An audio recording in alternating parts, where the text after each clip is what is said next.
Class 11-এর দ্বিতীয় সেমেস্টারের philosophy সিলেবাসে যে লজিক অংশটি রয়েছে তার টপিক 2-এ রয়েছে বচন। এই লজিক শিখতে গেলে প্রথমে বাক্যকে বচনে রূপান্তরিত করা শিখতে হবে। যে কোনো লজিক করার আগে প্রথমে বাক্যকে বচনে রূপান্তরিত করে নিতে হবে। তাই প্রথমেই শিখতে হবে বাক্য থেকে বচনে কিভাবে রূপান্তরিত করা যায়।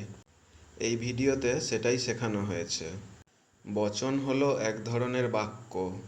এই বচন দুই প্রকার, নিরপেক্ষ বচন এবং সাপেক্ষ বচন। এখানে নিরপেক্ষ বচন নিয়ে আলোচনা করা হলো। নিরপেক্ষ বচনের উদ্দেশ্য এবং বিধেয় পদের সম্পর্ক কোনো শর্তের ওপর নির্ভর করে না। এই নিরপেক্ষ বচন 4 প্রকার। 1 নম্বর, সার্বিক বা সামান্য সদর্থক বচন। একে বলা হয় এ বচন।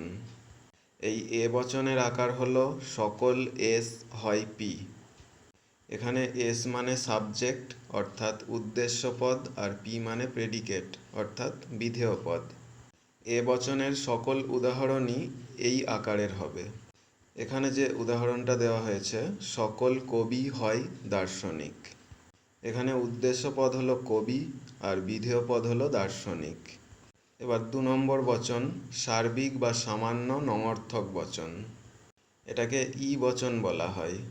ই বচনের আকার হলো কোনো এস নয় পি।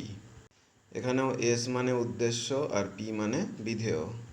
ই বচনের উদাহরণ, কোনো দার্শনিক নয় বিজ্ঞানী।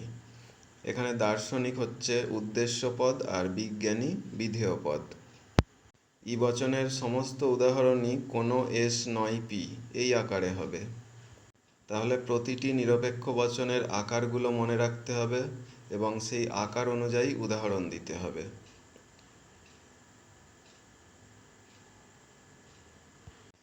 এবার 3 নম্বর, বিশেষ সদর্থক বচন। এটাকে আই বচন বলা হয়। আই বচনের আকার হলো কোনো এস হয় পি। আই বচনের উদাহরণ কোনো এস হয় পি এই আকারেই দিতে হবে। এখানে যে উদাহরণটা দেওয়া হয়েছে, কোনো ধাতু হয় মূল্যবান বস্তু। এখানে এস অর্থাৎ উদ্দেশ্য পদ ধাতু আর পি অর্থাৎ বিধেয় পদ মূল্যবান বস্তু। এবার 4 নম্বর, বিশেষ নঙর্থক বচন। বিশেষ নঙর্থক বচনকে বলা হয় ও বচন। এই ও বচনের আকার হলো কোনো এস নয় পি। ও বচনের সমস্ত উদাহরণ এই আকারেই দিতে হবে। এখানে যে উদাহরণটা দেওয়া হয়েছে, কোনো ব্যবসায়ী নয় বিজ্ঞানী। এই উদাহরণে ব্যবসায়ী হলো উদ্দেশ্য পদ আর বিজ্ঞানী হলো বিধেয় পদ। এই 4 প্রকার নিরপেক্ষ বচন রয়েছে। প্রতিটি নিরপেক্ষ বচনে এস বলতে উদ্দেশ্য পদকে বোঝায় আর পি বলতে বিধেয় পদকে বোঝায়। এখানে 4টি নিরপেক্ষ বচন হলো এ, ই, আই এবং ও। ইংরেজিতে যে 5টি ভাওয়েল আছে তার মধ্যে প্রথম 4টি। এবার এই প্রতিটি নিরপেক্ষ বচনের অংশগুলো চিনতে হবে। এই ভিডিওটা থেকে কিছু শিখতে পারলে এখনই তা বন্ধুদের মধ্যে শেয়ার করে দাও। আর চ্যানেলে নতুন হয়ে থাকলে চ্যানেলটিকে সাবস্ক্রাইব করে নাও। লজিক শেখার ভিডিওগুলো ধারাবাহিকভাবে পরপর দিয়ে যাব। তোমরা চ্যানেলটিকে সাবস্ক্রাইব করে রাখো যাতে কোনো ভিডিও মিস না হয়। এই ভিডিওগুলোতে খুবই সহজভাবে লজিক শিখতে পারবে। এরপর চলে আসি নিরপেক্ষ বচনের অংশগুলিতে।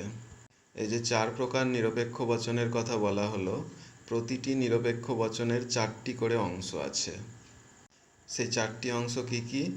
পরিমাণক, উদ্দেশ্য, সংযোজক এবং বিধেয়। এইভাবে ক্রম অনুযায়ী পরপর থাকবে। প্রথমে পরিমাণক, তারপরে উদ্দেশ্য, তারপরে সংযোজক এবং শেষে বিধেয়। যেমন এখানে একটা উদাহরণ নেওয়া হয়েছে, কোনো ধাতু হয় মূল্যবান বস্তু। এটা একটা আই বচন, আই বচনের উদাহরণ এটা। এই বচনটিতে প্রথম অংশটি অর্থাৎ কোনো হলো পরিমাণক। দ্বিতীয় অংশ অর্থাৎ ধাতু হলো উদ্দেশ্য পদ। তারপরে তৃতীয় অংশ অর্থাৎ হয়, এটি হলো সংযোজক। আর চতুর্থ অংশ অর্থাৎ মূল্যবান বস্তু, এটি হলো বিধেয় পদ। এইভাবে প্রতিটি নিরপেক্ষ বচনের 4টি করে অংশ রয়েছে। ক্লাস 11-এর সমগ্র সিলেবাসের লজিক অংশের ভিডিও ধারাবাহিকভাবে দিতে থাকবো। তোমরা প্রতিটি ভিডিওতে চোখ রাখবে, তাহলে সহজেই সমগ্র লজিক অংশটুকু শিখতে পারবে। আর ভিডিওটা ভালো লাগলে বন্ধুদের মধ্যে শেয়ার করে দেবে।